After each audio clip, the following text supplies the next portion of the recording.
সবার কলাম যে মাঠে যেয়ে নে, মাঠে যেয়ে আলতু কেটে খেয়ে নে, সবাই ধান লাগানো হয়ে গেল, আমি লাগাইতে পারলাম না। ওই বুড়ো করে বসে বসে খাবে আর করবে, আর অর্ডার দেবে এ আনো ও আনো ও আনো। আমি কি তোর একা ছেলে? আমি একা আনবো?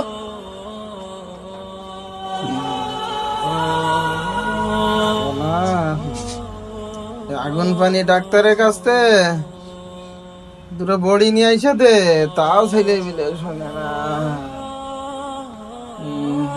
আমার কেউ দেখে না, এখন বুড়ো হয়ে গেছি, এখন আমার আর কোনো মূল্য নেই। আব্বা, তোমার না মাঠে চাষি করে দাওনি কেন? স্যার এভাবে ধান সব লাগানো হয়ে গেছে, তুমি দাওনি, আমার ধানটা পড়ে গেছে। আমার কি আর পাড়ার জো আছে? হ্যাঁ, ও জাতি তো কইলে তো শরীর চলছে না বাপু, তা কিরাম করে যায় মাঠে। শরীর ঠিক থাকবে কেন?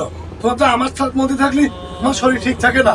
তোমার বড় ছেলে মেয়ে ঘাস কাটবানে, হয় না বাজার করতে যাবানে, পানি কাটবানে, গরু স্নান করাবানে, হয়তো টাকা আছে, তুমি তেল আমার তেল দুবাই, আমার মধ্যে 1 টাকা তুমি করবা না। আর তোমার আমার ডেট আছে 1 মাস, তোমার 1 মাস 5 দিন খাওয়া নেই, আমি তোমার খাওয়াতে পারবো না। তোমার বড় ছেলে তুমি যাও, চলে গেলাম। আল্লাহ, তুমি আমার তুলে নাও। এই যেই ছেলের মধ্যে যায় সেই ছেলের এই বারান্দায় শো সিঁড়ির তলে, আর এই 1 মাস পার হলে আর কারো সহ্য হয় না। আমি মনে হচ্ছে পিলে পিটি হয়ে গেছি। এর মধ্যে 1 মাস, ওর মধ্যে 1 মাস, যার মধ্যে যাই সেই ঠেলা দেয়, সেই গুঁতো দেয়। আর আল্লাহ, তুমি আমার তুলে নাও, আল্লাহ তুমি তুলে নাও। বড় খুকা আসিস? আছে, এসো। ও, কি করছিস? পড়ছিলাম, বসো। কি হচ্ছে কি বাবা, আমি করছিলাম কি, ওই মেজেটার কইলাম দুটো গ্যাসের বড়ি এনে দিতি, তাই এনে দিলে নাই। আবার সকালবেলা আমার মাঠে জাতি কইল, তাই যাইনি বুঝলে। আমার যা না হবো তাই করে কলে। আমার কি এখন আর মাঠে যাওয়ার কায়দা আছে? আমি কি এখন আর পারি? তুই ক। কি তো হয়েছে? একজনের মধ্যে কয়টা খাতি হলি, একটু হাত পা নাড়াই খাতি হয়।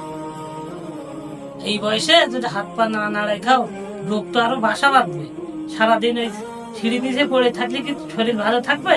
একটু কাজ এইটা করবা, ওটা করবা, মাঠে যাবা, গরুটা স্নান করাবা, এইসব কাজ করবা, ওই পোতা ছেলেকের সাথে খেলা করে বেড়াবা, তারপরে তো তোমার শরীর ভালো থাকবে। তুমি সব সময় নিচে বসে থাকো, তা তোমার শরীর ভালো থাকে? আর আর কিছু কয়েছে কি? ও গার একটা কথা, তুই কইয়েছে ওর 1 মাস 5 দিন হয়ে গেছে, তো এইবার তো তোর ফালা, এবার তো খাতি দেওয়ার ফালা তোর। কি কইলে তুমি? কি কইলে? এই মাসটা আমার না, এ তো আমি গত মাসে তো তোমার আমি খাইতেছি। এই মাসে আমার অভাব যাচ্ছে, আমি বেতন চেক করে উঠিনি। আমি এই মাসে আমার না, তোমার ছোট ছেলের মধ্যে যাও, আমি পরের মাসে দেখবো না, যাও। ঠিক আছে, তাহলে আমি ছোটনের কাছে গিয়ে দেখি। যাও যাও, দুটোর মধ্যে যাও। 3 মাসে 1 মাস ও 1 মাস সবাই দেবে।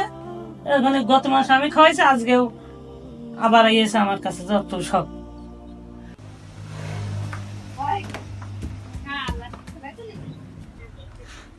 ছোট কাকা, দাঁড়াও দাঁড়াও দাঁড়াও দাঁড়াও। কি কও কও কও? তোর খুঁজে বেড়াচ্ছি, তোর বড় ভাইয়ের পালা তো আগের মাসে গেল, মেজে ভাইয়ের মধ্যে খাচ্ছিলাম, এখন এই মাসে তোর পালা। তাও তোর মেজে ভাইয়ের আবার 5 দিন পার হয়ে গেছে, এখন তুই কি করছিস? কি কইলে তুমি? আমি তো নিজেই খাতে পারছি না, তোর বউ মাসে বাবার বাড়ি চলে গেছে, আমি তাই পরের বাড়ি খেয়ে বেড়াচ্ছি। তোর আমি কোনতে খাবো এখন? হ্যাঁ, নিজে জ্বালায় নিজে খাতে হচ্ছে, আমার মধ্যে খাবে, আমার মধ্যে খাবে, আমার মধ্যে খাতে হচ্ছে।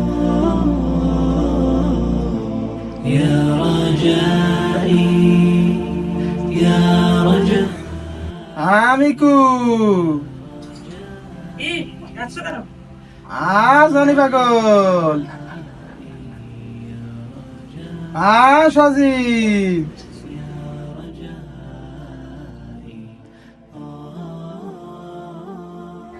কি কবা কও? তাড়াতাড়ি কও। ও তাড়াতাড়ি কর, সময় নেই আমার। শোন খুকারা, আজকে তোকে 3 ভাই ডাকিছি, আমি কটা কথা কব তাই। আমি কি খুব বেশি ভাত খাই? আমি এত করে ভাত খাই, তার জন্য তোরা 3 ভাই 1 মাস করে করে ভাত করে নিছিস, আর আমি ঠেলা খেয়ে খেয়ে বেড়াচ্ছি। ইখানতে ঠেলা দিয়ে উকানে, উকানতে ঠেলা দিয়ে উকানে, উকানতে ঠেলা দিয়ে উকানে। আর তারপরেও কেউ খাতি দিতে চাচ্ছিস নে। ওর কাছে 1 মাস হয়ে গেছে, তারপরে তোর কাছে এর ছোটটার মধ্যে গেলাম। ওর বউ বাড়ি নেই বলে আমার আর খাতেই দিতে যাচ্ছে না। আমি এখন বুড়ো মানুষ কি খেয়ে থাকি? শোন খোকারা, তোরা 2 ভাই তখন খুব ছোট, আর ছোটটা হতে যে তোকে মা মরে গেল। আমি ইচ্ছা করলে পারতাম তখন একটা মেয়েকে বিয়ে করে ঘর সংসার করতে, কিন্তু তা আমি করিনি। তোদের মুখও তাকাই, তোরা কষ্ট পাবি তাই, সেই কষ্ট এখন আমি পাচ্ছি। তো যাই হোক, তোরা সুস্থ থাক, ভালো থাক, আল্লাহর কাছে দোয়া করি তোরা আমার সাথে যা করলি সেই কাজটা যেন তোকে ছেড়ে মিলে তোদের সাথে না করে।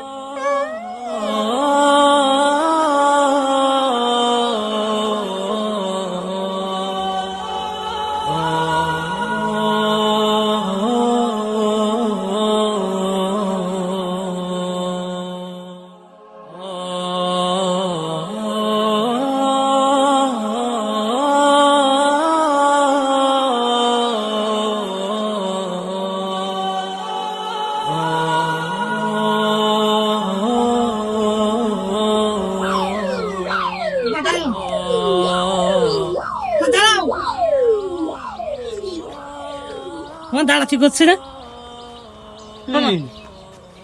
এই জন্য আয়, কি হয়ে আছে কি? মাপসা মাপসা আব্বা আমাকে আব্বা, আমাকে মাফ করে দাও। আমাকে ভুল বুঝতে পারিস। চলো, আমাকে মাফ করে দিস। তোরা আমার ছেলে, আমার সন্তান, আমি মাফ করার আগে আল্লাহ মাফ করে দিয়েছে। চল চল।